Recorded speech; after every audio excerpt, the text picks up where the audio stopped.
সুপ্রিয় দর্শক দেখুন, এটা সাতচুরি চা বাগানে প্রথম প্রবেশ করার সময় আপনার এই পর্যটক যে স্টপেজটা পড়ে, এখানে বসার জন্য কিছু জায়গা করে রাখছে। সুন্দর একটা আপনার ভাষার অনেক কিছু লিখে রাখছে, সাঁওতাল ভাষাও আছে এখানে।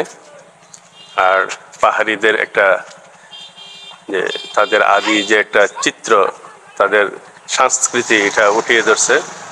আর এখানে দেখেন এই গাছটা কত সুন্দর, মাশাআল্লাহ। যেখানে স্টপেজ যারা এখানে আসে, এটা হচ্ছে আপনার যে সাতচুরি উদ্যানের যে তাদের সংস্কৃতি, তাদের যে চা কিভাবে উঠায়, স্মৃতিটা এটা উঠিয়ে ধরছে অঙ্কন করে। দেখেন, আসলে বাগান মানে সৌন্দর্য। দেখেন, এটা হচ্ছে সাতচুরি যাওয়ার প্রথম স্থান। খুব দারুণ লাগছে।